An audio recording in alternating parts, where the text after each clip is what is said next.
ബഹുമാനരായ സത്യവിശ്വാസിനികളെ, സർവശക്തനായ അള്ളാഹുവിൻ്റെ വിധിവിലക്കുകൾ അനുസരിച്ച് കഴിവിൻ്റെ പരമാവധി ജീവിതത്തിൽ അള്ളാഹുവിനെ തഖ്വ ചെയ്ത് ജീവിക്കണമെന്ന് ആമുഖമായി എന്നോട് നിങ്ങളോട് വസിയത്ത് ചെയ്യുകയാണ്. അള്ളാഹു സുബ്ഹാനഹു വ തആല മുത്തഖികളായി ജീവിക്കാനും മുസ്ലിമായി മരിക്കാനുമുള്ള തൗഫീഖ് നമുക്ക് എല്ലാവർക്കും നൽകി അനുഗ്രഹിക്കട്ടെ. പ്രിയമുള്ളവരെ, ഏകദേശം BC 10-ാം നൂറ്റാണ്ടിൽ പലസ്തീനിൽ മഹാനായ പ്രവാചകൻ ദാവൂദ് നബി അലൈഹിസ്സലാം ഭരണം നടത്തുന്ന കാലഘട്ടത്തിൽ രണ്ട് സ്ത്രീകൾ ഒരു പരാതിയുമായിട്ട് ദാവൂദ് നബി അലൈഹിസ്സലാമിൻ്റെ മുമ്പിലേക്ക് വരുന്നുണ്ട്. അവരുടെ ഒരു തർക്കത്തിന്, അവരുടെ ഒരു പ്രശ്നത്തിന് പരിഹാരമാണ് അവർക്ക് ആവശ്യമുള്ളത്. പ്രശ്നം പറയാൻ അദ്ദേഹം പറഞ്ഞു. അവർ രണ്ടുപേരും ഒരു പ്രശ്നം പറഞ്ഞു. ഒരു കൈക്കുഞ്ഞുമായിട്ടാണ് രണ്ടുപേരും അവിടെ വന്നിട്ടുള്ളത്. ആ കുഞ്ഞിൻ്റെ വിഷയത്തിലുള്ള അവകാശവാദമാണ് രണ്ട് സ്ത്രീകളും ഉന്നയിക്കുന്നത്. ഇതെൻ്റെ കുഞ്ഞാണ് എന്നാണ് രണ്ടുപേർക്കും പറയാനുള്ളത്. രണ്ടുപേർക്കും ഓരോ കുഞ്ഞു കുട്ടികളുണ്ടായിരുന്നു. രണ്ട് കുട്ടികളുള്ള തള്ളമാർ തന്നെയായിരുന്നു രണ്ടുപേർക്ക് മക്കളുണ്ടായിരുന്നു. രണ്ടുപേരും സ്നേഹത്തോടെ രണ്ട് മക്കളെ വളർത്തി വരുന്ന ഒരു സാഹചര്യത്തിൽ ഒരു ദിനം ഒരു കുഞ്ഞിനെ ഒരു ചെന്നായി പിടിച്ചുകൊണ്ടുപോയൊരു സാഹചര്യത്തിൽ ഒരു കുട്ടി നഷ്ടപ്പെട്ടു. രണ്ട് സ്ത്രീകൾക്ക് ഈ രണ്ടുപേരിൽ നിന്ന് ഒരാളുടെ കുട്ടിയാണ് നഷ്ടപ്പെട്ടു പോയത്. പക്ഷേ ശേഷിച്ച കുട്ടികൾ രണ്ടുപേരും ഒരുപോലെ അവകാശവാദം ഉന്നയിച്ചു. ചെന്നായി കൊണ്ടുപോയത് നിന്റെ മകളെയാണ്, അല്ലെങ്കിൽ നിന്റെ കുഞ്ഞിനെയാണ്, എൻ്റെ കുഞ്ഞാണിതെന്ന് രണ്ടുപേരും തർക്കിച്ചു. ഈ തർക്കമാണ് ദാവൂദ് നബി അലൈഹി ഇസ്ലാമിൻ്റെ അടുക്കലെത്തുന്നത്. അവരുടെ സംസാരവും അവരുടെ ബോഡി ഭാഷയും അവരുടെ തെളിവുകളും ന്യായങ്ങളും ഒക്കെ പരിശോധിച്ചു.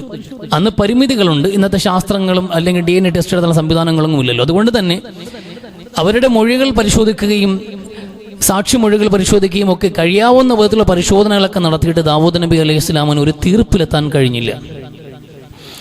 അതുകൊണ്ട് തന്നെ അവസാനം ഉള്ളതിൽ പ്രായം ചെന്ന മുതിർന്ന സ്ത്രീക്ക് അനുകൂലമായിട്ട് അദ്ദേഹം വിധി കൽപ്പിച്ചു. ഇത് അവളുടെ കുട്ടിയാണ്, പ്രായത്തിൽ ചെറിയവളുടെയാണ്, ഇളയ പെണ്ണിൻ്റെ കുട്ടിനെയാണ് ചെന്നായി കൊണ്ടുപോയതെന്നാണ് ഞാൻ ഈ വിഷയത്തിൽ ഒരു തീർപ്പ് കൽപ്പിക്കാൻ ഉദ്ദേശിക്കുന്നത്. എനിക്കൊന്നും തെളിവുകളില്ല. മനസ്സിലാക്കിയിടത്തോളം എൻ്റെ ഒരു മനുഷ്യത്വത്തിൽ നിന്നുകൊണ്ട് ഞാൻ പറയുന്നൊരു കാര്യമാണ്. ഒരു മുതിർന്ന സ്ത്രീ എന്ന നിലയിൽ അവരെ പരിഗണിച്ചുകൊണ്ട് അവർക്ക് അനുകൂലമായി വിധി പ്രഖ്യാപിച്ചു. പക്ഷേ ഈ വിധിയിൽ മറ്റേയാൾ തൃപ്തിയില്ല.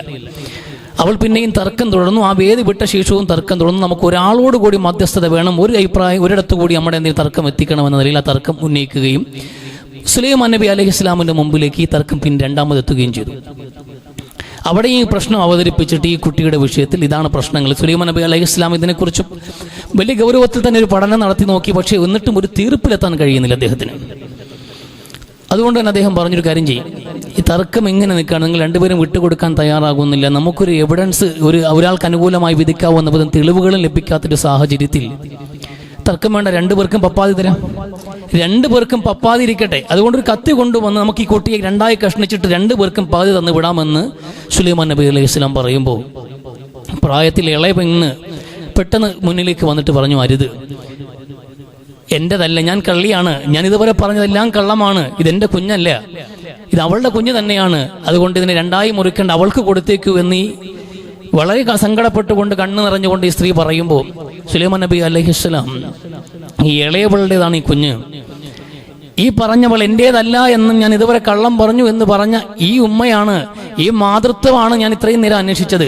ഇത്രയും വെമ്പൽ കൊള്ളുന്ന തുളുമ്പുന്ന ഈ സ്നേഹം, ഒരു ഉമ്മയുടെ യഥാർത്ഥ സ്നേഹത്തെ തിരിച്ചറിയാൻ വേണ്ടിയാണ് ഓരോ നിമിഷങ്ങളും നോക്കിക്കൊണ്ടിരുന്നത്. പക്ഷെ രണ്ടുപേരും ഒരുപോലെ പെർഫോമൻസ് ചെയ്യുന്നു, രണ്ടുപേരും ഒരുപോലെ അവകാശവാദം ഉന്നയിക്കുന്നു, രണ്ട് മാതാവും തുടിക്കുന്നുണ്ട്. ഇതിൽ നിന്ന് യഥാർത്ഥ ഉമ്മയെ കണ്ടെത്തുക എന്നുള്ള വലിയ പ്രയാസമായി പോയി.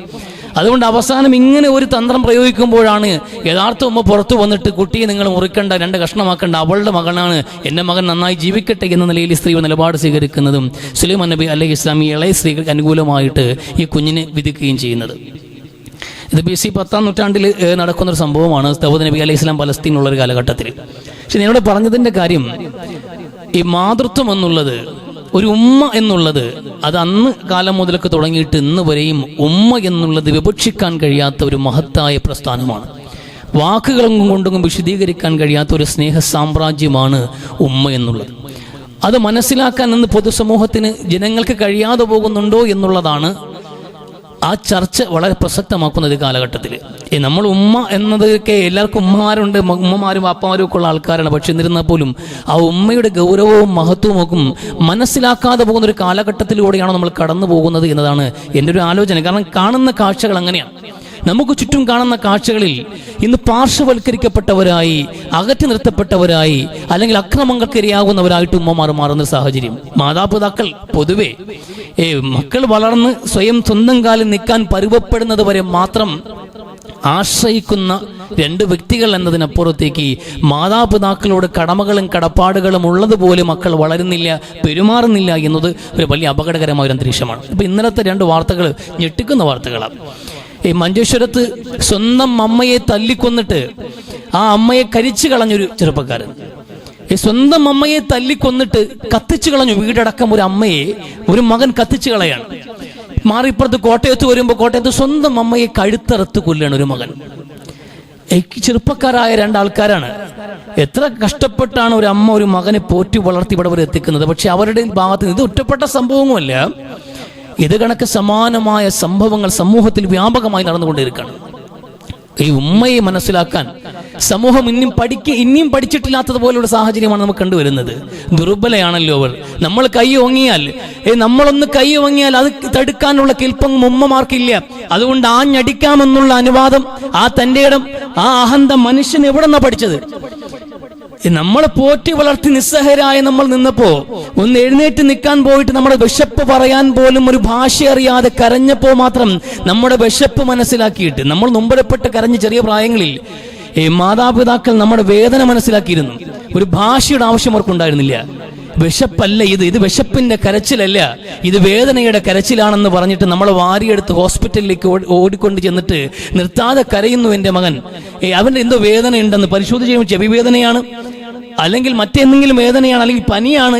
ഈ വിധത്തിൽ ഡോക്ടർമാർ വിധി എഴുതി എന്ത് ചെയ്തു? കാത്തിരിക്കാൻ ഒരു രാത്രി മുഴുവനും ഒബ്സർവേഷനിൽ ഉറക്കമളച്ചിരിക്കാൻ ഉമ്മയോട് പറഞ്ഞിട്ട് ആവി കൊടുത്തും മറ്റു മരുന്നുകൾ കൊടുത്തും ചികിത്സിക്കുമ്പോഴൊക്കെ ആ കുഞ്ഞ് ആ കരച്ചിൽ മാറ്റി ചിരിക്കുന്ന നിമിഷത്തിന് വേണ്ടി കാത്തിരിക്കുന്ന ഉമ്മമാരുണ്ടല്ലോ. ആ ഉമ്മമാരെ നേരെ കൈ ഉയർത്താൻ അത് നമ്മൾ എങ്ങനെ സാധ്യമാകുന്ന ഈ തലമുറയ്ക്ക് നമുക്ക് മനസ്സിലാവുന്നില്ല. ആ വില മനസ്സിലാക്കാൻ മനുഷ്യനെ കൊണ്ട് കഴിയും. അത്ഭുതമാണ് ഉമ്മ എന്നുള്ളത്. ലോകം കണ്ട മനുഷ്യരിൽ, രണ്ട് കാലിൽ നടന്ന മനുഷ്യരിൽ മഹത്തായ വലിയ അത്ഭുതകരമായ ഒരു സൃഷ്ടിയാണ് ഉമ്മ. അത് ഏതൊരു സ്ത്രീത്വത്തിലും ഒളിഞ്ഞിരിക്കുന്നതാണ് ഉമ്മ എന്നുള്ളത്. ഏതൊരു സ്ത്രീയിലും ഒരു ഉമ്മയുണ്ട്, ഒരു സ്നേഹത്തിന്റെ പാലാഴിയുണ്ട്. ആയിഷ ബീവിയുടെ വീട്ടിലേക്ക് ഒരു സ്ത്രീ വന്നു, രണ്ട് പെമ്മക്കളെ കൊണ്ട് വന്നതാണ്. നിവൃത്തിയില്ല, ജീവിക്കാൻ ഗതിയില്ല. അതുകൊണ്ട് മക്കളെയും കൊണ്ട് വന്ന് പട്ടിണിക്കോലം 3 പട്ടിണി കിടന്ന ആൾക്കാരാ. ആയിഷബിയുടെ കയ്യിലാണെങ്കിലും ആകെയുള്ളത് 3 ഈന്തപ്പഴമാണ് അന്ന് കഴിക്കാനുള്ള ഭക്ഷണം. പക്ഷെ ആ കുടുംബത്തെ കണ്ടപ്പോൾ സഹിച്ചില്ല. അതുകൊണ്ട് ആ 3 ഈന്തപ്പഴം ആ ഉമ്മയെ ഏൽപ്പിച്ചിട്ട് പറഞ്ഞു, നിങ്ങൾ മൂവരും പങ്കിട്ട് കഴിക്കൂവെന്ന്, എന്റെ കാര്യം നോക്കണ്ടെന്ന്. ആ ഉമ്മ 2 മക്കൾക്കും ഓരോന്ന് കൊടുത്തിട്ട് ഒരു ഈന്തപ്പഴം കഴിക്കാൻ വേണ്ടി വായിലേക്ക് അടുപ്പിച്ചപ്പോ ഈ 2 മക്കളും കിട്ടിയത് കഴിച്ചിട്ട് വിശപ്പ് കാരണം പെട്ടെന്ന് കൈകൾ നീട്ടി. 2 കൈകളും ആ ഉമ്മയുടെ നേരെ നീണ്ടു വന്നു. ആ ഉമ്മ സന്തോഷത്തോടെ ആ ബാഗിലേക്ക് അടുപ്പിച്ച് തിരിച്ചെടുത്ത് രണ്ടായി പകത്ത് 2 പേർക്കും കൊടുത്തിട്ട് മക്കളെയും പിടിച്ച് നടന്നുപോയി. പുണ്യനബി വന്നപ്പോൾ ഈ സംഭവം പറയുന്നുണ്ട് ആയിഷ ബീവി, ഒരു ഉമ്മയെ ഞാൻ കണ്ടുവെന്ന്. ഞാൻ കഴിക്കാൻ വെച്ചത് അവർക്ക് കൊടുത്തു. അവർ വിശപ്പടക്കാൻ പോയപ്പോൾ മക്കൾ കൈകൾ നീട്ടുന്നു. ആ മക്കളുടെ സങ്കടം കണ്ടിട്ട് വിശപ്പ് കണ്ടത് 2ഉം പകുത്തു കൊടുത്തിട്ട് വിശന്ന അവസ്ഥയിൽ ആ സ്ത്രീ നടന്നുപോയി എന്ന് പുണ്യനബിയോട് പറയുന്നുണ്ട്. ഇങ്ങനെ മക്കളെ കൊണ്ട് പരീക്ഷിക്കപ്പെടുകയും അവരോട് നീതിപൂർവ്വം പ്രവർത്തിക്കുകയും ചെയ്യുന്ന മാതാക്കൾക്ക് സ്വർഗമുണ്ട് എന്ന് പുണ്യനബി പ്രതികരിച്ചു. അതാണ് ഒരു ഉമ്മയുടെ സ്നേഹം, ഒരു ഉമ്മയുടെ വാത്സല്യമാണ് കാണുന്നത്. ഇത് ലോകത്തുള്ള എല്ലാ ഉമ്മമാരും അങ്ങനെയാണ്. കാക്കയ്ക്കും തൻകുഞ്ഞു പൊൻകുഞ്ഞു എന്ന് പറയും പോലെ ഓരോ ഉമ്മമാർക്കും അവരുടെ മക്കളോടുള്ള സ്നേഹമെന്നുള്ളത്, അവരോടുള്ള കാരുണ്യവും വാത്സല്യം എന്നുള്ളത് അത് നമ്മൾ മനസ്സിലാക്കാതെ പോകുന്നുണ്ട്. അത് ഖുർആൻ ചില കാര്യങ്ങൾ നമ്മുടെ ഓർമ്മയിൽ നിൽക്കാത്ത ചില കാര്യങ്ങൾ എടുത്തു പറയുന്നുണ്ട്. നിസ്സാരമെന്ന് തോന്നാവുന്ന ഒരു ബ്രഹ്മാണ്ഡ ഗ്രന്ഥത്തിൽ പ്രപഞ്ച രഹസ്യങ്ങളെ കുറിച്ച് ചർച്ച ചെയ്യുന്ന, ദൈവത്തിന്റെ ഏകത്വത്തെ കുറിച്ച് സംസാരിക്കുന്ന, സ്വർഗനരകങ്ങൾ എന്ന മറഞ്ഞ ലോകത്തെ കുറിച്ച് സംസാരിക്കുന്ന വേദത്തിനകത്ത് മനുഷ്യൻ ശ്രദ്ധിക്കുക അത്രയും ഗൗരവം കൊടുക്കാൻ ചില മേഖലകൾ നിങ്ങൾക്കറിയാം. മാതാവിനെ കുറിച്ച്, നിങ്ങളെ ഗർഭം ചുമന്നുവൾ വേദനയുടെ വേദനയുടെ മേൽ വേദനയുമായിട്ട് ഒരു ഉമ്മ നിന്നെ ഗർഭം ചുമന്നിട്ടുണ്ടെന്ന് മനുഷ്യനോട് സംസാരിക്കുകയാണ്. ഇത് ഖുർആന്റെ ഭാഷയാണ്. മനുഷ്യൻ, നമുക്ക് ഓർമ്മയില്ല, നമുക്കറിയില്ല നമ്മൾ ഗർഭകാലം കടന്നുപോയ കാലഘട്ടം. നമ്മുടെ ഓർമ്മയിലേ ഇല്ലാത്തൊരു കാര്യം ഓർമ്മപ്പെടുത്തുകയാണ്. നിങ്ങളങ്ങനെ കടന്നു വന്നൊരു സാഹചര്യമുണ്ട് എന്ന്. നിങ്ങളുടെ ഉമ്മ നിങ്ങളുടെ വയറ്റിൽ ചുമന്നുകൊണ്ട് നടന്നിട്ടുണ്ട്, വേദനയുടെ മേൽ വേദനയുമായിട്ട് എന്ന് ഖുർആൻ. വലിയ പ്രയാസപ്പെട്ടാണ് നിന്നെ ഗർഭം ചുമന്നത്. എന്ന് അങ്ങനെ എന്ത് ചെയ്തു? 2 വർഷം നിനക്ക് പാൽ ചുരത്തിയിട്ടുണ്ട് നിന്റെ ഉമ്മ. ഓർമ്മ കാണില്ല നിനക്ക്. നമുക്കറിയില്ലല്ലോ നമ്മുടെ ബാല്യകാലത്ത് നമ്മുടെ വാരിപ്പുണർന്ന ഉമ്മയുടെ ഓർമ്മകൾ. അങ്ങനെ ഒരു ഉമ്മ നമുക്കുണ്ടായിരുന്നു എന്ന് നമ്മൾ ചിന്തിക്കുന്നത് പോലും മറ്റു കുട്ടികളെ ഇന്ന് നമ്മളെ മുമ്പിൽ വെച്ച് കൈക്കുഞ്ഞുങ്ങളെ ഉമ്മമാർ താലോലിക്കുന്ന കാണുമ്പോഴാണ്. അല്ല, നമ്മൾ ഓർക്കുന്ന കാര്യമാണോ? നമ്മുടെ ഓർമ്മയിൽ പോലും ഇല്ല. പക്ഷെ നമ്മൾ കടന്നു വന്നവരാണ്, ആ സ്റ്റേജിൽ കടന്നു വന്നവരാണ്. അങ്ങനെ നമ്മുടെ കൈയും കാലും വളർന്നത് നോക്കി നമ്മളെ പോറ്റി വളർത്തിയ ഒരു മാതൃത്വം, ആ സ്നേഹത്തെ മനസ്സിലാക്കാതെ അവരോട് കാണിക്കുന്ന അക്രമങ്ങൾ ആലോചിച്ച് നോക്കൂ. ഒരു കുഞ്ഞ് ജനിക്കുമ്പോ ഈ കൊല്ലപ്പെട്ട സ്ത്രീയുടെ അവസ്ഥ ആലോചിച്ച് നോക്കൂ. ഈ കൊല്ലപ്പെട്ടവൾ ക്രൂരമായി മകന്റെ കരം കൊണ്ട് ശ്വാസം നഷ്ടപ്പെട്ട് പിടഞ്ഞു മരിച്ച അവസാനം സ്വന്തം മകൻ കത്തിച്ചു കളയുമ്പോ ചാരമായി അവസാനിച്ചൊരു മാതാവ്. ഇവൻ ഒരു കാലത്ത് ഇവനെ പ്രസവിക്കുമ്പോ ആ കുഞ്ഞിനെ പ്രസവിച്ചിറങ്ങുമ്പോ ആ പ്രസവിക്കുന്ന നിമിഷത്തിൽ അതുവരെ അനുഭവിച്ച വേദനകളെല്ലാം സന്തോഷമായി മാറുന്ന നിമിഷമുണ്ട്. ആ കുഞ്ഞിനെ എടുത്ത് ഡോക്ടർമാർ കൊടുക്കുമ്പോ സന്തോഷത്തോടെ കയ്യിലെടുത്തിട്ട് ലോകം വിജയിച്ചവളെ പോലെ ഈ കുഞ്ഞിനെ വാരിയെടുത്ത് ചുംബിച്ച അമ്മയാണിത്. ഈ മകനെ വാരിയെടുത്ത് ചുംബിച്ചിട്ട് ഇവൻ ജനിച്ചു വീണ നിമിഷം മുതൽക്ക് ഇവന്റെ വളർച്ചയ്ക്ക് വേണ്ടി കാത്തിരുന്നവളാണ്. ഈ വായിലേക്ക് ആഹാരം വെച്ച് കൊടുക്കുമ്പോ എല്ലാ ദിവസവും മോണയായിരുന്നപ്പോ ആ മോണയുടെ ഭാഗത്ത് പൊടിച്ചു വന്ന പാൽപ്പല്ല് കൊണ്ട് കടിക്കാൻ കൈവച്ച് കൊടുത്തിട്ട് ആ കടിയുടെ വേദന ആസ്വദിച്ചവളാണ് ഈ അമ്മ. അങ്ങനെ വളർത്തി വന്നവളാണ്. ഇവന് വേണ്ടി പാടിയ പാട്ടുകൾക്ക് കണക്കില്ല. ഇവന് പാടി ഉറക്കി, ഇവന് വേണ്ടി കഷ്ടപ്പെട്ടു, ഇവന് വേണ്ടി പട്ടിണി കിടന്നു. അങ്ങനെ പോറ്റി വളർത്തിയ ഒരു മകന്റെ കൈകൊണ്ട് മരിക്കാൻ ഒരു അമ്മയുടെ ഗതികേട്. എത്ര ഹതഭാഗിയാണ് ഈ ലോകത്ത് നിന്ന് അമ്മമാരെന്നുള്ളത്. എന്ന് പുണ്യ നബി സല്ലല്ലാഹു അലൈഹി വസല്ലം. ലോകം അവസാനിക്കാൻ തുടങ്ങുമ്പോ ലോകത്തുണ്ടാകുന്ന വിപരീതമായ ചില കാര്യങ്ങളുണ്ട്. ലോകത്തിന്റെ എല്ലാ ക്രമങ്ങളും ഒന്ന് മാറി മറിയുമ്പോ മക്കളെ പ്രസവിക്കുന്ന അമ്മമാർ മാറിയിട്ട് യജമാനെയും ഘാതകരെയും പ്രസവിക്കേണ്ടി വരുന്ന അമ്മമാർ ലോകത്തുണ്ടാകുമെന്ന് പുണ്യ നബി സല്ലല്ലാഹു അലൈഹി വസല്ലം. ഈ മാതാപിതാക്കളെ അനുസരിക്കുന്ന മക്കളല്ല, മാതാപിനെയും പിതാവിനെയും നിലയ്ക്ക് നിർത്തുന്ന അനുസരിപ്പിക്കുന്ന യജമാനന്മാരായ മക്കളുണ്ടാകുന്ന കാലഘട്ടം ഉണ്ടാകുമെന്ന് പുണ്യ നബി സല്ലല്ലാഹു അലൈഹി വസല്ലം. അത് മക്കളുടെ ചൊൽപ്പടിക്ക് മാതാപിതാക്കൾ നിൽക്കണം. ഇതാണ് ഇന്നത്തെ സാഹചര്യം എന്നുള്ളത്, ഇതാണ് ഇന്നത്തെ അവസ്ഥ എന്നുള്ളത്. ആലോചിച്ച് ഓരോ അവസ്ഥയും ഓരോ കുടുംബത്തിലും നമ്മളാരും ഉമ്മയെ അങ്ങനെ ദ്രോഹിക്കുന്നവരല്ല, നമ്മളാരും അവരെ അടിക്കാൻ പോവില്ല, തൊഴിക്കാൻ പോവില്ല എന്നായിരിക്കും നമ്മൾ കണക്കാക്കുക. അടിക്കാനും തൊഴിക്കാനും പോകുന്നത് മാത്രമല്ല, ഇത് കാലഘട്ടത്തിന്റെ നേർചിത്രമാണ്. ഈ അവസ്ഥ പൊതുവിൽ സമൂഹത്തിൽ വ്യാപകമായി നിലനിൽക്കുന്നു. ഇത് മാത്രമല്ലല്ലോ അവർ അവഗണിക്കപ്പെടുന്നില്ലേ.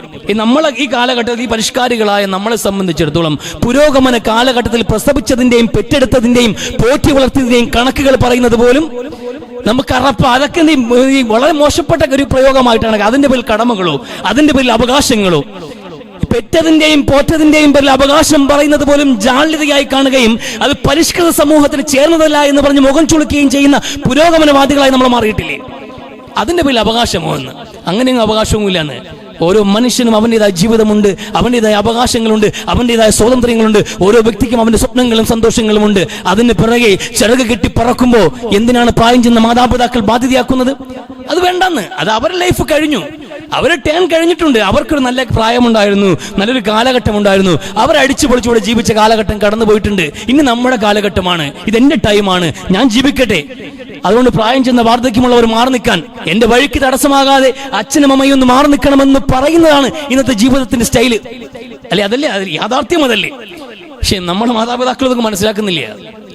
നമ്മുടെ മാതാപിതാക്കൾ എന്താ ചിന്തിക്കുന്നത്? നാലുക്കൊപ്പം നല്ലതുപോലെ അന്തസ്സുള്ള ഒരു തൊഴിൽ, എല്ലാവരും ജീവിക്കുന്നത് പോലെയുള്ള ഒരു ലൈഫ് സ്റ്റൈല്, അത്രയും സമ്പൽ സമൃദ്ധമായൊരു ഒരു ജീവിതം എന്റെ മക്കൾക്കുണ്ടാകണം, മാന്യമായ വിദ്യാഭ്യാസം ഉണ്ടാകണം, നല്ല നിലയിലുള്ള സ്റ്റാറ്റസ് നിലനിർത്തുന്ന വിധത്തിലുള്ള തൊഴിലുണ്ടാകണം, നല്ല കുടുംബത്തിൽ നിന്ന് പെണ്ണെടുക്കണം, നല്ല കുടുംബത്തിൽ മകളെ അയക്കണം, നല്ലതുപോലെ അവർ ജീവിക്കണം. അതിനു വേണ്ടിയിട്ട് എനിക്ക് നഷ്ടപ്പെട്ടതെല്ലാം എന്റെ മക്കൾക്ക് കിട്ടാൻ വേണ്ടിയിട്ട് ഈ മാതാപിതാക്കൾ നടത്തുന്ന ത്യാഗം, അത് ഇന്നത്തെ ജീവിതം.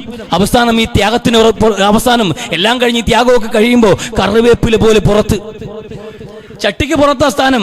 അതാ അവസ്ഥ എന്നുള്ളത്. കറി വെന്ത് കഴിയുമ്പോ കറിവേപ്പില പുറത്തു കളയും പോലെയാണ് മാതാവും പിതാവും എന്ന് മാറിയിരിക്കുന്നത്. അവർക്കൊരു വിലയുമില്ല. അതല്ലേ സാഹചര്യം. നമ്മൾ പഠിപ്പിച്ചു, നല്ല പഠിപ്പായി, വിദ്യാഭ്യാസമായി, സെറ്റിൽഡാണ്, വിദേശത്ത് പോയി. മാതാവിനെയും പിതാവിനെയും അകറ്റി നിർത്തുന്ന സാഹചര്യം, അതാണ് ഒന്നാം നമ്മൾ മനസ്സിലാക്കാനുള്ളത്. അതാണ് ഒന്നാമത് മനസ്സിലാക്കുക. അവരെ ചേർത്ത് പിടിക്കാൻ കഴിയണ്ടേ? അവരോടൊപ്പമല്ലേ നമുക്കുണ്ടാവേണ്ട സമ്പത്തും ജീവിതവും വിജയവും സന്തോഷവും ഒക്കെ ഉണ്ടാവേണ്ടത്. നമ്മളെല്ലാവരും പുതിയ മേച്ചിൽപ്പുറങ്ങൾ തേടിപ്പായുകയാണ്. മാതാവിനെയും പിതാവിനെയും ഒഴിവാക്കിയിട്ട് പെണ്ണും കെട്ടി മക്കളുമായിട്ട് വേറെ ദേശത്തേക്ക് സെറ്റിൽഡ് ആവുകയാണ്. എല്ലാവരും വൃദ്ധസദനത്തിലേക്ക് മക്കളെ കൊണ്ട് ആക്കിയവരല്ല, എന്നാൽ വലിയൊരു ശതമാനം അങ്ങനെ ചെയ്യുന്നുണ്ട്. വലിയൊരു ശതമാനം ആൾക്കാരും മാതാപിതാക്കൾ ഒരു പരിഭവം കഴി കഴിഞ്ഞാൽ വൃദ്ധസദനത്തിൽ കൊണ്ടാക്കുകയാണ്. അവിടെ കൊണ്ടാക്കിയിട്ട് നിങ്ങളെ ചിലവും കാര്യങ്ങളൊക്കെ നമ്മൾ നോക്കിക്കോളാം. അവിടെ ഒരു മാസത്തിൽ ഇത്ര രൂപ അടച്ചാൽ അവർ നോക്കിക്കോളും. അവർ നോക്കിക്കോളുമല്ലോ. അവരവിടെ നോക്കും. അവർക്ക് മിണ്ടി പറയാൻ സമപ്രായക്കാരായി പിന്നെയും വയസ്സന്മാർ, ആർക്കും വേണ്ടാത്ത കുറെ പാഴ്ജന്മങ്ങൾ വൃദ്ധസദനത്തിൽ വേറെ ഉണ്ടാവും. അവർക്ക് മിണ്ടി പറയാൻ സമപ്രായക്കാരായ കൂട്ടുകാരുണ്ട്. ഇവർക്ക് അത്യാവശ്യം നമ്മൾ മാന്യന്മാരായ മക്കളായതുകൊണ്ട് മാസച്ചിലവിനുള്ള അയച്ചു കൊടുത്താൽ മതിയെന്ന്. ഇങ്ങനെ വൃദ്ധസദനത്തിൽ കിടന്ന് മരിക്കുന്ന മാതാപിതാക്കൾ അവർ മരിച്ചു എന്ന് ഒന്ന് വിളിച്ചു പറഞ്ഞാല് ആയ കാര്യങ്ങൾ ചെയ്തോളൂ, ഞാൻ പിന്നീട് ഫണ്ട് ഇട്ടേക്കാമെന്ന് പറഞ്ഞിട്ട് ഫണ്ട് ഇട്ടേക്കാമെന്ന് ഇവന്റെ ദയാവായ്പ വേണോ ഈ ഫണ്ടിന്? ആ മയ്യത്ത് സംസ്കരിക്കാൻ വേണ്ടിയിട്ട് ചുടുകാട്ടിക്കൊണ്ടുപോയി കരിച്ചു കളയാനോ അല്ലെങ്കിൽ പള്ളിക്കാട്ടിക്കൊണ്ടുപോയി അടക്കം ചെയ്യാനോ ഇവന്റെ ഔദാര്യം വേണോ? ഫണ്ട് ഇട്ടേക്ക എന്ന് പറഞ്ഞ് മാറ്റി നിർത്തുന്ന അവസ്ഥയിൽ മാതാപിതാക്കൾ എത്തിയിട്ടുണ്ട്. ഇത് വൃദ്ധസദനങ്ങളുടെ അവസ്ഥയാണെങ്കിൽ വീടുകളുടെ അവസ്ഥ തന്നെയല്ലേ? നമ്മളൊക്കെ വേറെ സെറ്റിൽഡ് ആണ്. കുടുംബ വീട്ടിൽ ആരുണ്ടെന്ന്, കുടുംബ വീട്ടിൽ ഉമ്മയും വാപ്പായും ഉണ്ട് എന്ന് മുഖാമുഖം നോക്കിയിരിക്കുന്ന വയസ്സൻ കളവനും അടുത്ത പെരുന്നാൾ വരണം ചിലപ്പോ ഇങ്ങോട്ടും വന്നേക്കാമെന്ന മക്കളെയും കൂട്ടി പേരക്കുട്ടികളെയും കൂട്ടി. ജീവിതത്തിന് എന്താ അർത്ഥമാണുള്ളത് മനുഷ്യനെ? ആലോചിക്കണ്ടേ നമ്മള്? മിണ്ടി പറയാൻ ആരുമില്ലാതെ ഒരു അവസ്ഥ ഉണ്ടല്ലോ, അത് വലിയ സങ്കടമാണ്. കഅബ് റളിയല്ലാഹു അൻഹുവിന് തബൂക്ക് യുദ്ധത്തിന്റെ വേളയിൽ യുദ്ധത്തിൽ നിന്ന് പിൻവാങ്ങി നിന്ന മുസ്ലിമീങ്ങൾക്കെല്ലാം പണിഷ്മെന്റ് ഉണ്ടായി അള്ളാഹുവിന്റെ ഭാഗത്ത് നിന്ന്. ഉപരോധം, നിസ്സഹകരണം ഏർപ്പെടുത്തി.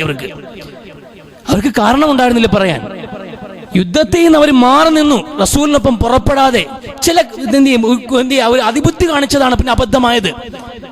അതിൽപ്പെട്ടയാളാ കഅബ് റളിയല്ലാഹു അൻഹു, കഅബ് ബിൻ മാലിക് റളിയല്ലാഹു അൻഹു. അദ്ദേഹത്തിന്റെ ഉദ്ദേശം എന്നുള്ളത് എന്തായാലും സുദീർഘമായ ഒരു യാത്രയാണ്. ഒട്ടകങ്ങളും കുതിരകളും ഒക്കെ സവാരിക്കുണ്ട് എങ്കിലും എന്റെ ഇരിക്കുന്ന ആരോഗ്യമുള്ള കുതിരകളാണ്. അതുകൊണ്ട് ഇവർ 3-4 ദിവസം യാത്ര പിന്നിട്ടാലും അവർക്കൊപ്പം ഓടിയെത്താൻ എന്റെ കുതിരയെ കൊണ്ട് സാധ്യമാകും. അതുകൊണ്ട് 3-4 ദിവസം ഇവിടെ തങ്ങി ഇവിടെ കൃഷിയുടെ വിളവെടുപ്പ് കഴിഞ്ഞിട്ട് പുറപ്പെടാമെന്ന് കണക്കാക്കി. പക്ഷെ നടന്നില്ല. ആ യാത്രയിൽ പുറപ്പെടാൻ അദ്ദേഹത്തിന് കഴിഞ്ഞില്ല, ഒപ്പം കൂടാനും കഴിഞ്ഞില്ല. യുദ്ധം കഴിഞ്ഞു മടങ്ങി വന്നു. പുണ്യ നബി സ്വല്ലല്ലാഹു അലൈഹി വസല്ലമ മാറി നിന്നവരുടെ ലിസ്റ്റുകൾ പുറത്തു കൊണ്ടുവന്നു. എന്തുകൊണ്ട് മാറി നിന്നു എന്ന് കാരണം പറയാൻ പറഞ്ഞപ്പോ മുനാഫിക്കീങ്ങൾ, കപടന്മാർ വന്നിട്ട് കള്ളവാദങ്ങൾ പറഞ്ഞു, പല കാരണങ്ങൾ വിശദീകരിച്ചു. റസൂലിനറിയാം ഇതൊക്കെ കള്ളങ്ങളാണെന്ന്. അതുകൊണ്ട് അവരെയൊക്കെ വിട്ടു. എന്നാൽ ഇവർക്ക് കാരണമുണ്ടായിരുന്നില്ല പറയാൻ. നബി അബദ്ധം പറ്റിയതാണ്, ചില പദ്ധതികൾ പാളിപ്പോയതാണ് എന്ന്. ഖുർആൻ ഇറങ്ങി അള്ളാഹുവിന്റെ കൽപ്പന അവരോട് നിസ്സഹകരണമാണ്, ആരും സംസാരിക്കാൻ പാടില്ലെന്ന്. എല്ലാവരും ഉണ്ട് മുസ്ലിമീങ്ങൾ, അള്ളാഹുവിന്റെ റസൂലും സഹാബാക്കളും നാട്ടുകാരും വീട്ടുകാരും കുടുംബക്കാരും കൂട്ടുകാരും എല്ലാവരും ഉണ്ട്. അവരെ നടുക്ക് പക്ഷെ സംസാരിക്കില്ല. ഒളിച്ചും പാത്തും ഏറ്റവും അടുത്ത ചങ്ങാതിയെ കാണാൻ വേണ്ടി മതിൽ ചാടി ചെന്നിട്ട് സലാം പറഞ്ഞു. അയാൾ സലാം മടക്കിയില്ല. അന്ന് കണ്ണീരോടെ വീട്ടിലേക്ക് മടങ്ങി വന്നത്. സംസാരിച്ചിട്ട് സലാം മടക്കാൻ ഒരാളില്ലാത്തത് കൊണ്ടേ, സലാം മടക്കാൻ പോലും ഒരാളില്ല. അത്രയും വലിയ ജനക്കൂട്ടത്തിന് നടുവിൽ ഒറ്റപ്പെട്ടു പോയ മനുഷ്യന്റെ സങ്കടം, എല്ലാത്തിനും ഒടുവിൽ ഈ മനുഷ്യന്റെ നിരന്തരമായ പശ്ചാത്താപവും കുറ്റബോധവും അള്ളാഹുവിന്റെ മുമ്പ് ഇറക്കി വെച്ച് പടച്ചവൻ ആ മനുഷ്യർക്ക് മാപ്പ് കൊടുത്തു. മാപ്പിന്റെ പൊതുപ്രഖ്യാപനവുമായിട്ട് വിശുദ്ധ ഖുർആൻ ഇറങ്ങി. അത് പറയാൻ വേണ്ടി വന്നവനു ഉടുതുണി അയച്ചു കൊടുത്തിട്ട് കെട്ടിപ്പിടിച്ചു ആ മനുഷ്യനെ. വേറെ തുണിയില്ല, വേറെ വസ്ത്രമില്ല, കടം വാങ്ങിച്ചത്. കാരണം അത്രയും വലിയ എത്ര ദിവസമായി വീർപ്പ് മുട്ടുന്നു. മിണ്ടി പറയാൻ ഒരാളില്ലാത്തത് കൊണ്ട് അത് പറയാൻ വന്ന ആദ്യത്തെ മനുഷ്യന് കൊടുത്തതാണ് വസ്ത്രം. അതേ ഉള്ളൂ. ആ അവസ്ഥയിലാ ഒരു മനുഷ്യന്റെ അവസ്ഥയാണിത്. ഇവിടെയാണ് മിണ്ടി പറയാൻ ആരുമില്ലാതെ മാതാപിതാക്കൾ ഇങ്ങനെ നമ്മൾ ഉണ്ടാക്കിയിട്ട കൊട്ടാരത്തിനകത്തോ കുടിലിനകത്തോ ജീവിക്കുന്നത്. അവർക്കൊപ്പമല്ലേ നമ്മൾ വളരേണ്ടത്? നമ്മുടെ വളർച്ചകൾ കണ്ട് സന്തോഷിക്കുന്ന ഏറ്റവും വലിയ മനുഷ്യരാണ് ഈ ദുനിയാവില്. നമുക്ക് നല്ലതുണ്ടായി എന്ന് പറഞ്ഞാല് ഈ ദുനിയാവിൽ ഏറ്റവും സന്തോഷിക്കുന്ന മനുഷ്യരാരാ? മാതാപിതാക്കളാ. അതിനപ്പുറത്ത് ആരാ ഉള്ളത്? അതിനപ്പുറത്ത് ആരുമില്ല.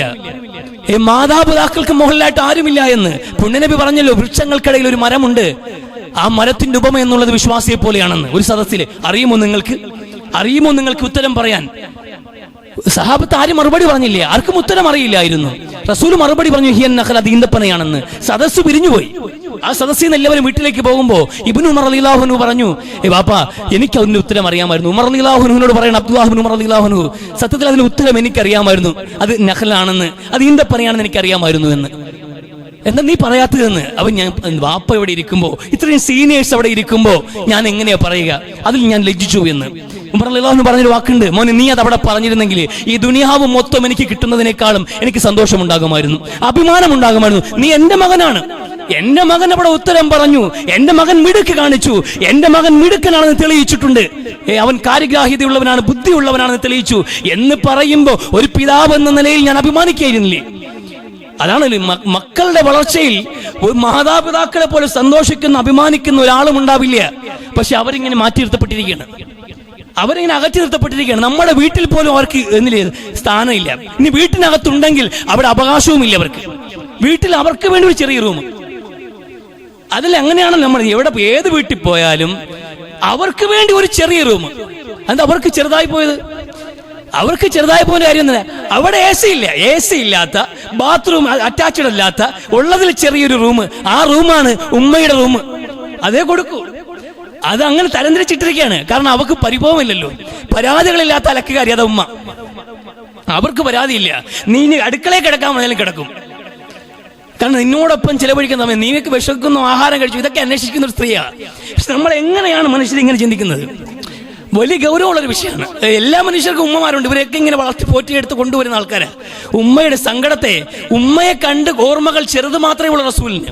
പക്ഷേ ഉണ്ടല്ലോ നിസ്കരിക്കാൻ നിൽക്കും, നിസ്കാരത്തെ കൈകെട്ടി ഇങ്ങനെ നിൽക്കും റസൂല്. നിസ്കരിക്കാൻ നല്ല നീട്ടി നിസ്കരിക്കണം, ഒരുപാട് ഖുർആൻ ഓതണം, നന്നായി നമസ്കരിക്കണം അള്ളാഹുവിന് വേണ്ടിയെന്ന്. അങ്ങനെ നീയത്താക്കി കൈകെട്ടും. അപ്പോഴേ ബാക്കിൽ ഒരു കുഞ്ഞു കരയും, ബാക്കിൽ നമസ്കരിക്കാൻ പുറകെ നിൽക്കുന്നവരൊരു കുഞ്ഞു കരയും. റസൂൽ പെട്ടെന്ന് നിസ്കാരം ചുരുക്കി കളയും. എന്നറിയാമോ? ആ കുഞ്ഞിന്റെ കരച്ചിലില്ല, ആ കുഞ്ഞിന്റെ കരച്ചിൽ കാണുമ്പോൾ ഒരു ഉമ്മക്കുണ്ടാവുന്ന സങ്കടം അത് ഓർത്തിട്ടാണെന്ന് പുണ്യ നബി സല്ലല്ലാഹു അലൈഹി വസല്ലം. ബാക്കി നിൽക്കുന്ന സ്ത്രീകൾ ഒരു കുഞ്ഞ് കരയുമ്പോ ആ കുഞ്ഞിന്റെ ഉമ്മക്കുണ്ടാവുന്ന സങ്കടം ഉണ്ടല്ലോ നമസ്കാരത്തിനകത്ത്, ആ സങ്കടം മനസ്സിലാക്കിയിട്ട് പുണ്യ നബി സല്ലല്ലാഹു അലൈഹി വസല്ലം തങ്ങൾ നമസ്കാരം പെട്ടെന്ന് തീർക്കും. ആ ഉമ്മ വാരി ആ കുഞ്ഞിനെ ആശ്വസിപ്പിക്കാൻ വേണ്ടിയിട്ട് ആ സമയം കൊടുക്കുകയാണ് റസൂൽ സല്ലല്ലാഹു അലൈഹി വസല്ലം. അതാ റസൂല് മാതൃത്വത്തിന്റെ സ്നേഹത്തെ മനസ്സിലാക്കിയിട്ടുണ്ട്, ഒരു ഉമ്മയുടെ സ്നേഹം മനസ്സിലാക്കിയിട്ടുണ്ട്. ഒരു ഉമ്മ എന്ത് ചെയ്യും? ഉമർ റളിയല്ലാഹു അൻഹുവിന്റെ ഖിലാഫത്ത് കാലഘട്ടത്തിൽ നമസ്കാരത്തിൽ സുബൈക്ക് നമസ്കരിച്ചുകൊണ്ടിരിക്കുമ്പോൾ വിങ്ങിപ്പൊട്ടി കരയാണ്. ആ നമസ്കാരത്തിലെ കരച്ചിലങ്ങ് ബേക്കിലെ സഫ് വരെ കേൾക്കാമായിരുന്നു, പുറകിലെ സഫ് വരെ. ആ സഫിൽ നിന്ന് സുബൈ നമസ്കരിച്ചവർ അവർ ഇരിക്കാൻ പറഞ്ഞിട്ട് നമസ്കാരം കഴിഞ്ഞ് തിരിഞ്ഞിരുന്ന അദ്ദേഹം ഒരു പ്രസ്താവന ഇറക്കി, ഒരു പൊതു നിയമം ഞാൻ പാസ്സാക്കുന്നു എന്ന്. ഇസ്ലാമിൽ ജനിക്കുന്ന എല്ലാ കുഞ്ഞിനും ഇന്നു മുതൽ റേഷൻ ഉണ്ട് എന്ന്. ഈ പൊതുമുതലിൽ നിന്ന്, ബൈത്തുൽ മാലിൽ നിന്ന് നമ്മുടെ റേഷൻ കട റേഷൻ സംവിധാനം ഉള്ളതുപോലെ ഓരോ പൗരനും റേഷൻ ഉണ്ട്. അതെപ്പോഴെന്നറിയുമ്പോൾ മുല കൂടി കഴിഞ്ഞാൽ 2 വർഷം പൂർത്തിയായി അല്ലെങ്കിൽ മുല കൂടി നിർത്തുന്ന കുട്ടികൾക്ക് അവരുടെ കണക്കനുസരിച്ച് ഒരു കുടുംബത്തിന് റേഷൻ വിഹിതം നിശ്ചയിക്കുക. അതായിരുന്നു അതുവരെ നിയമം. അതായിരുന്നു അന്ന് സുബഹിക്ക് നിയമം മാറി. എന്തുകൊണ്ടെന്നറിയുമ്പോൾ തലേ ദിവസം രാത്രി കണ്ട ഒരു കാഴ്ച ഉമർ റളിയല്ലാഹു അൻഹു. തലേ ദിവസം രാത്രി അദ്ദേഹം ഇങ്ങനെ റോന്ത് ചുറ്റി നാട്ടിലെ ജനങ്ങളുടെ അവസ്ഥ മനസ്സിലാക്കുമ്പോ ടെന്റ് കെട്ടി താമസിക്കുന്ന ഒരു കുടിലിനകത്ത് നിന്ന് നിരന്തരമായി കരയുന്ന ഒരു കുഞ്ഞിന്റെ സങ്കടവും കരച്ചിലും കേട്ടിട്ട് അവിടെ കടന്നു ചെന്ന ഇരുട്ടത്ത് പോലും ആ മാതാപിതാക്കളെ വിമർശിച്ചു. എന്താ കാണിക്കുന്നത്? ആ മക്കളുടെ കരച്ചിലകറ്റു എന്ന്. ചെറിയ കുഞ്ഞ് കരഞ്ഞുകൊണ്ടേയിരിക്കുമ്പോ നിങ്ങൾ എന്താണ് ഈ കാണിക്കുന്നത്? ആ കുഞ്ഞിന്റെ കരച്ചിലകറ്റു എന്ന്, അതിന് വിശപ്പടക്കാൻ പാല് കൊടുക്കൂ എന്ന് പറയുമ്പോ അമ്മ പറഞ്ഞ കാര്യം, ആ ഉമ്മ ഉമറിനോട് പറഞ്ഞ വാക്കുണ്ടല്ലോ, ഞാൻ അവന്റെ എന്ത് വിശപ്പടക്കാൻ പാലല്ലാത്തത് എന്തെങ്കിലും കൊടുക്കാൻ മുല കൂടി നിർത്താൻ വേണ്ടിയിട്ട് ശ്രമിച്ചുകൊണ്ടിരിക്കുന്നത്. നിങ്ങളുടെ ഉപദേശം വേണ്ടാന്ന്. മുല കൂടി നിർത്താൻ വേണ്ടി 1 വർഷമായിട്ടില്ല ജനിച്ചിട്ട്, 1 വർഷത്തോളം ആവുന്നുള്ളൂ. ഈ കുഞ്ഞിനെ മുല കൂടി നിർത്താൻ വേണ്ടിയിട്ടാണ് ഞാൻ ശ്രമിച്ചുകൊണ്ടിരിക്കുന്നത്. അവൻ കുറച്ച് കരഞ്ഞാലും കുഴപ്പമില്ല, മുല കൂടി നിർത്തിക്കഴിഞ്ഞാലേ ഉമറിന്റെ റേഷൻ കിട്ടുമെന്ന്. മുല കൂടി നിർത്തിയ കുഞ്ഞുങ്ങൾക്ക് റേഷൻ ഉള്ളൂ എന്ന്. അതുകൊണ്ട് എന്റെ കുഞ്ഞിന്റെ മുല കൂടി നിർത്തിയിട്ട് അവന്റെ കൂടെ റേഷൻ ഉണ്ടെങ്കിൽ കുടുംബം പോറ്റി പോകാൻ പോകുന്നു, കുടുംബം മുന്നോട്ട് പോകേണ്ടെന്ന്. അന്ന് സുബഹിക്ക് അദ്ദേഹം നിയമം മാറ്റിയത്, ജനിച്ചാൽ അന്ന് മുതൽ റേഷൻ ആ കുടുംബത്തിന് വിഹിതമുണ്ട് എന്ന്. മാതാവിന്റെ സ്നേഹം അവർക്ക് അങ്ങനെ സങ്കടപ്പെടുത്താൻ പാടില്ലല്ലോ. ഒരു ഉമ്മയുടെ സങ്കടം മനസ്സിലാക്കുന്നുണ്ട്. അതാ ഇസ്ലാമിക നിയമങ്ങൾ, ഇസ്ലാമിന്റെ നേതാക്കന്മാര്. റസൂലിന്റെ അവസ്ഥ നോക്കൂ. അള്ളാന്റെ മുമ്പിൽ അനുവാദം ചോദിക്കുകയാണ്. അബവായിൽ അടക്കം ചെയ്ത് മടങ്ങി വന്ന ഉമ്മയെ കാണാൻ വേണ്ടി ആ കബറടത്ത് ചെന്ന് നിൽക്കാൻ വേണ്ടിയിട്ട് റബ്ബിന്റെ അനുവാദം അവിടെ ചെല്ലുമ്പോൾ കൂടെ വന്ന സഹാബാക്കൾ പോലും കണ്ടു നിന്നവരെല്ലാം കരഞ്ഞു പോകുന്ന അവസ്ഥയിൽ ആ കബറിന്റെ ചാറിൽ നിന്ന് ഉമ്മയെ കുറിച്ചുള്ള ചെറിയ ഓർമ്മകൾ ഓർത്തെടുത്തുകൊണ്ട് പുണ്യ നബി സല്ലല്ലാഹു അലൈഹി വസല്ലം കരഞ്ഞു പോയിട്ടുണ്ട്. മാതാവിനോടുള്ള സ്നേഹം റസൂൽ സല്ലല്ലാഹു അലൈഹി വസല്ലം ജിഅറാൻ എന്ന സ്ഥലത്ത് റസൂൽ മൃഗങ്ങളെ അറുത്തതിന്റെ മാംസം ഇങ്ങനെ ദാനം ചെയ്തുകൊണ്ടിരിക്കുകയാണ്. ഈ മൃഗങ്ങളെ അറുത്തിട്ട് അതിന്റെ മാംസം ഇങ്ങനെ ദാനം ചെയ്തു. ജനങ്ങളൊക്കെ വന്ന് വാങ്ങിച്ചുകൊണ്ട് പോവുകയാണ്. അപ്പൊ അവിടെ ഒരു സ്ത്രീ പെട്ടെന്ന് അവിടെ വന്നു. ഒരു സ്ത്രീ അവിടെ വന്നപ്പോൾ റസൂല് അവരുടെ അടുക്കലേക്ക് അങ്ങോട്ട് ഓടിച്ചു എന്നിട്ട് പറഞ്ഞു, ഇങ്ങോട്ട് വരുമെന്ന്. ഇങ്ങോട്ട് വരൂ ഉമ്മ എന്ന് പറഞ്ഞ ആ സ്ത്രീയെ വിളിച്ചുകൊണ്ട് പോയി ഒരു പാറപ്പുറത്ത് നബി തങ്ങൾ സ്വന്തം ഷാളെടുത്ത് വിരിച്ചിട്ട് ഇരിക്കാൻ പറഞ്ഞു. നിങ്ങൾക്കുള്ള ഞാൻ നൽകി വിടാമെന്ന്, ഇവിടെ ഇരിക്കും മഹദി എന്ന്. അവർ ബഹുമാനത്തോടെ പിടിച്ചിരുത്തിയിട്ട് ഇങ്ങോട്ട് വരുമ്പോ സഹാബത്ത് ചോദിച്ചു, നബി അതാരാ, നമുക്ക് പരിചയമില്ലാത്ത ഒരാൾ? പുണ്യനബി പറഞ്ഞു, അതെന്റെ ഉമ്മയാണ്, അവരെനിക്ക് പാല് തന്നിട്ടുണ്ട് എന്ന്. എനിക്ക് പാല് തന്നിട്ടുള്ള എന്റെ ഉമ്മയാണ് എന്ന്. കുഞ്ഞു പ്രായത്തിലെ എപ്പോഴോ പാല് കൊടുത്തിട്ടുണ്ട് റസൂലിന്. അത് ആരോ പറഞ്ഞറിഞ്ഞ അറിവാണ്. ഉമ്മൈമനെ പോലെ ആരോ പറഞ്ഞറിഞ്ഞ അറിവാണ് ഈ സ്ത്രീ നബി അങ്ങേക്ക് പാല് തന്നിട്ടുണ്ട് എന്ന്. ആ അറിവിൽ നിന്നുകൊണ്ട് ആ മാതാവിനോട് കാണിച്ച ബഹുമാനവും സ്നേഹവുമാണ് പുണ്യനബിയിൽ മാതൃക. അവിടെ ആലോചിക്കുക എത്ര പരിഗണനയാണ് റസൂൽ കാണിക്കുന്നതെന്ന്. അപ്പോഴാണ് നമ്മൾ പെറ്റ് പോറ്റിയ നമ്മുടെ മാതാപിതാക്കൾ വീട്ടിന്റെ ഒരു ഭാഗത്തേക്ക് ഒഴിവാക്കപ്പെടുന്നത്.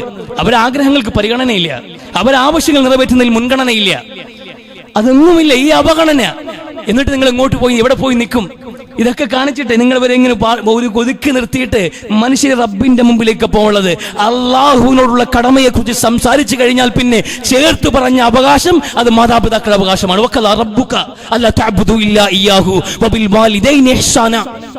അതാ ഖുർആൻ സംസാരിക്കുന്നത്. നിങ്ങൾ അള്ളാഹുവിനോട് നിങ്ങൾക്ക് ഒരു കടമയുണ്ടല്ലോ, റബ്ബിനെ മാത്രമേ നിങ്ങൾ ആരാധിക്കാവൂ, നിങ്ങളെ പടച്ചുവിട്ടവൻ റബ്ബ് മാത്രമാണ്.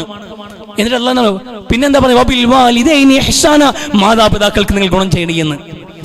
റബ്ബിന്റെ അവകാശത്തോട് ചേർത്ത് മാതാപിതാക്കളെ കുറിച്ച് സംസാരിക്കുമ്പോൾ ആ ഗൗരവം നിങ്ങൾ മനസ്സിലാക്കണ്ടേ? അത് നമ്മൾ മനസ്സിലാക്കേണ്ട കാര്യമില്ലേ? അത് വലിയ ഗൗരവമുള്ള വിഷയമാണ്, ചെറിയ കാര്യമല്ല. റബ്ബിൻ റസൂലിന്റെ മുമ്പിൽ വന്നിട്ട് നബിയെ ഞാൻ ഏറ്റവും നന്നായി പെരുമാറേണ്ടത് ആരോടാണ്, ഏറ്റവും നന്നായി സമീപിക്കേണ്ടത് ആരെയാണ്, ഏറ്റവും നല്ല പെരുമാറ്റത്തിന്റെ അവകാശി ആരാണെന്ന് ചോദിക്കുമ്പോൾ ഉമ്മുക്ക നിന്റെ ഉമ്മയാണെന്ന്. പിന്നെ ആര്? ഉമ്മുക്ക നിന്റെ ഉമ്മയാണെന്ന്. പിന്നെയും ചോദിച്ചു, പിന്നെ ആരെന്ന് ചോദിക്കുമ്പോ പിന്നെയും ഉമ്മുക്ക നിന്റെ ഉമ്മയാണെന്ന് പുണ്യ നബി. പിന്നെ ആര് നബിയെ? സുമ്മ അബൂക്ക, പിന്നെ നിന്റെ വാപ്പയാണെന്ന്. നോക്കൂ, ഒരു മനുഷ്യന്റെ ഏറ്റവും നല്ല പെരുമാറ്റത്തിന്റെ ആദ്യത്തെ 3 പടവുകളെ കുറിച്ച് റസൂൽ സംസാരിച്ചത് അത് ഉമ്മയാണ് എന്ന. അത്രയും വലിയ കടപ്പാടുണ്ട് മാതാവിനോട്. അവർ പ്രായം ചെന്ന് കഴിഞ്ഞാല് അതെല്ലാം മനുഷ്യന്റെ അവസ്ഥയാണ്.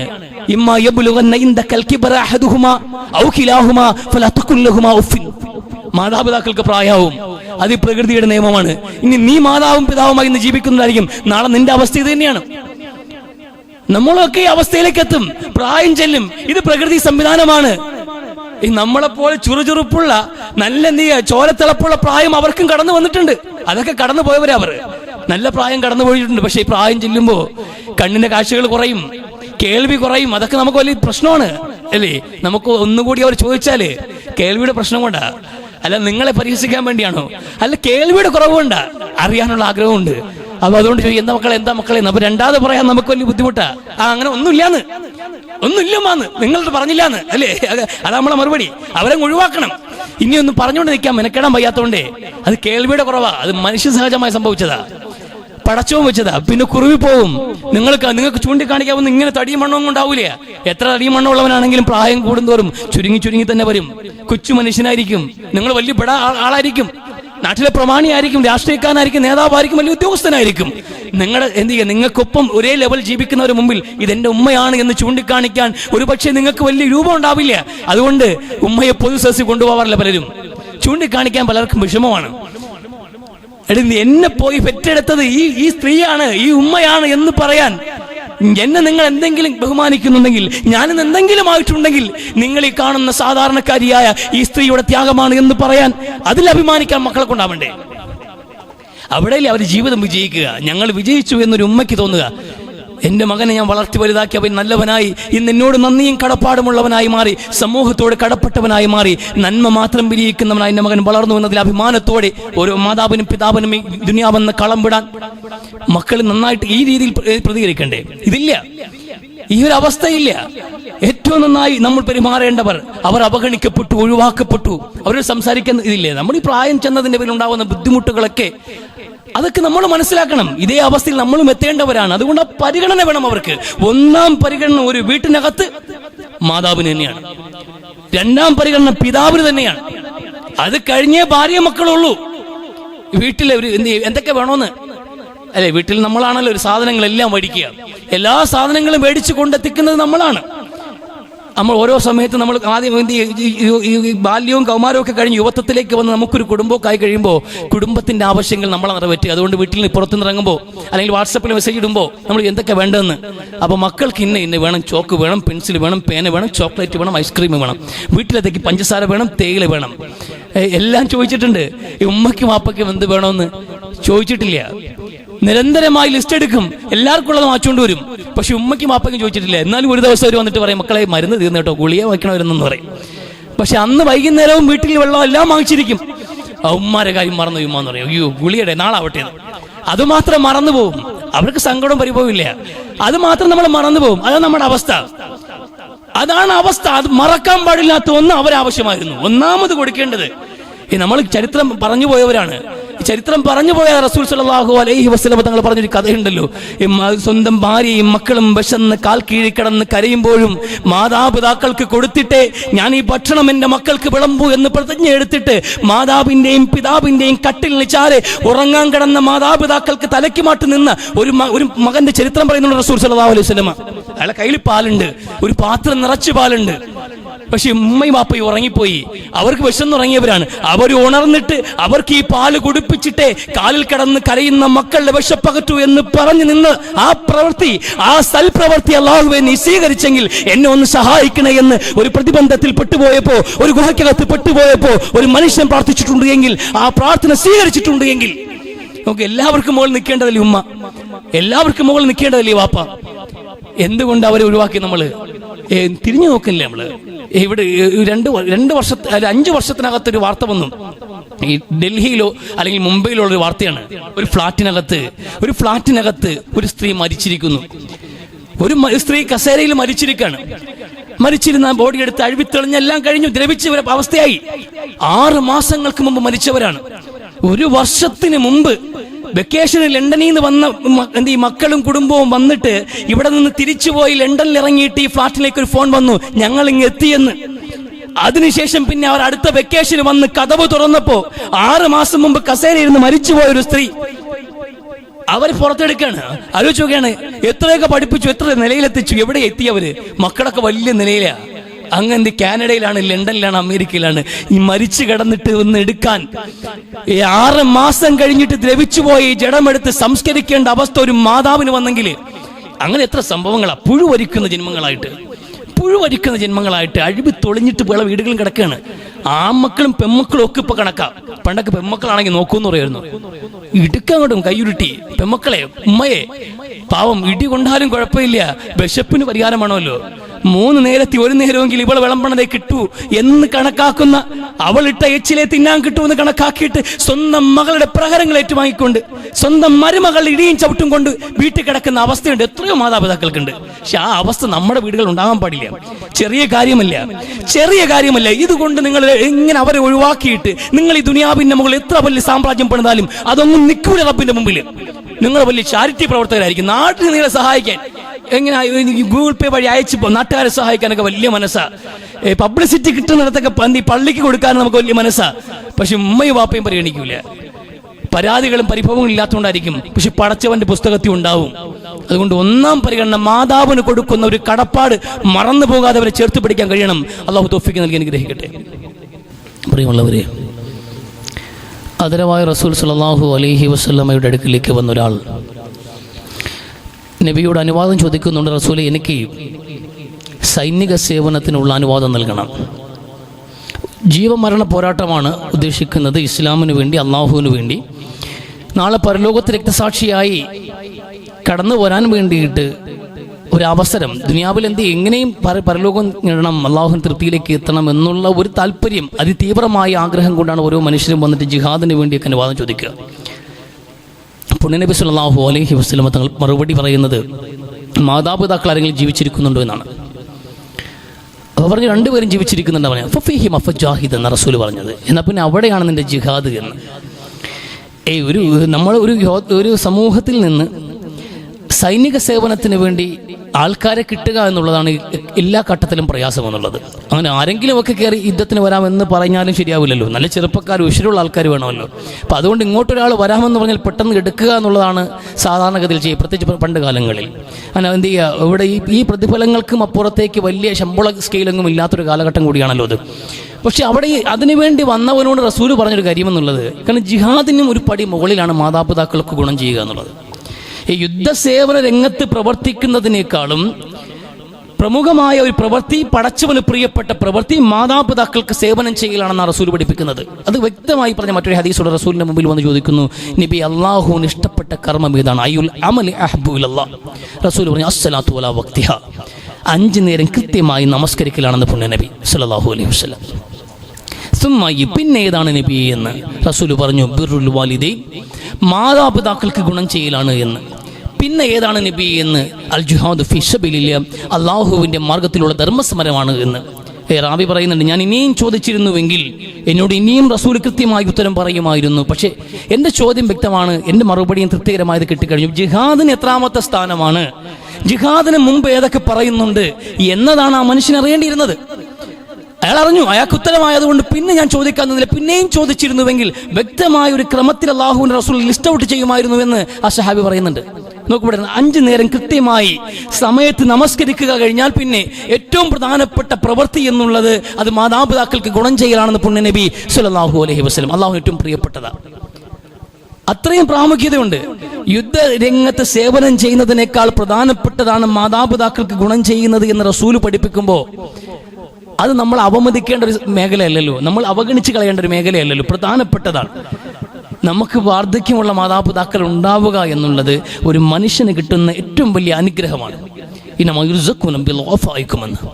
നിങ്ങളെ ദുർബലരെ കൊണ്ടാണ് നിങ്ങൾക്ക് അന്നം ഇടുന്നത്. മാതാപിതാക്കൾ ഉണ്ടെങ്കിൽ അത് നിങ്ങളുടെ ജീവിതത്തിന്റെ ഐശ്വര്യത്തിന് കാരണമായി തരും. നിങ്ങളുടെ ഉയർച്ച, നിങ്ങളുടെ സാമ്പത്തികമായ പുരോഗതി, അള്ളാഹുവിന്റെ ഭാഗത്ത് നിങ്ങൾക്ക് ഉണ്ടാകുന്ന ഐശ്വര്യങ്ങൾ, സഹായങ്ങൾ, ഇതിനെല്ലാം കാരണമാണെന്നറിയുമോ? ആ പ്രായം ചെന്നവരെ. പക്ഷെ അവർ നീ പരിഗണിക്കാതെ പോകുന്നുണ്ട്, അത് അബദ്ധം. അവർ പരിഗണിക്കുക, അവർ കാരണത്താലാണ് നിനക്ക് ഐശ്വര്യങ്ങൾ ഉണ്ടാവുന്നത്.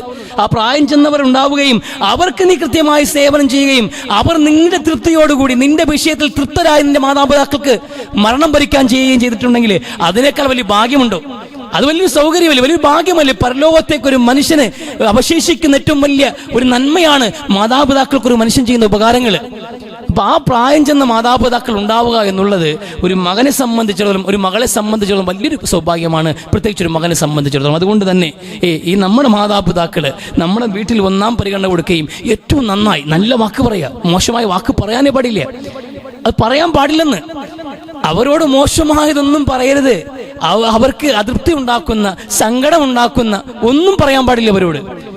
അവരോട് നല്ലത് പറയാം. വകുല്ലഹുമാ ഖൗലൻ കരീമാ എന്ന് ഏറ്റവും മാന്യമായിട്ട് വഹ്ഫിദൽ ജനാഹുൽ മിനർ റഹ്മ, കാരുണ്യത്തിന്റെ ചിറക് കൊണ്ട് മൂടിക്കളയാൻ. അതാ ഖുർആൻ പറഞ്ഞത്. മനോഹരമായൊരു പ്രയോഗം, മനോഹരമായൊരു പ്രയോഗം. നീ അവരോട് കരുണ കാണിക്കണം എന്ന് പറഞ്ഞാൽ മതിയായിരുന്നു. നീ അവരോട് കരുണ കാണിക്കണേ എന്ന് അങ്ങനെയല്ല ഖുർആൻ സംസാരിച്ചത്. വഹ്ഫിദൽ ജനാഹുൽ മിനർ റഹ്മ എന്ന് അവരങ്ങ് മൂടിപ്പൊതിയാൻ, കാരുണ്യത്തിന്റെ, ദയാവായ്പിന്റെ, ആ വാത്സല്യത്തിന്റെ അത് ചിറകുകൾ കൊണ്ട് നീ അവർ മൂടിയെടുക്കാൻ, അണച്ചുപിടിക്കാൻ, അതാ ഖുർആൻ പറഞ്ഞത്. അത്ര മനോഹരമായിട്ടാണ് ആ സ്നേഹത്തെ വ്യാഖ്യാനിക്കുന്നത്, സംസാരിക്കുന്നത് അല്ലാഹു സുബ്ഹാനഹു വ തആല. അപ്പൊ അതുകൊണ്ട് ആ മാതാപിതാക്കളോട് അത്രമേൽ കടമപ്പെട്ടവരായ നമ്മൾ അവരുടെ മുമ്പിൽ, ആ സ്നേഹപാലാഴിയുടെ മുമ്പിൽ പകരം വെക്കാൻ നമ്മളെ കൊണ്ടാവില്ല. എന്നാലും ഒരു ശ്രമമാകാം. അവർ നൽകിയ സ്നേഹത്തിന് പകുതിയെങ്കിലും തിരിച്ചു കൊടുക്കാനുള്ള ഒരു ശ്രമമെങ്കിലും മക്കൾ എന്ന നിലയിൽ നമ്മൾ നടത്തേണ്ടത് നമ്മുടെ ബാധ്യതയാണ്, ഉത്തരവാദിത്വമാണ് എന്നാണ് ഇസ്ലാമിന് പറയാനുള്ളത്. അത് ഓർമ്മയിൽ വെച്ചുകൊണ്ട് ജീവിക്കുക. അല്ലാഹു തൗഫീഖ് നൽകി.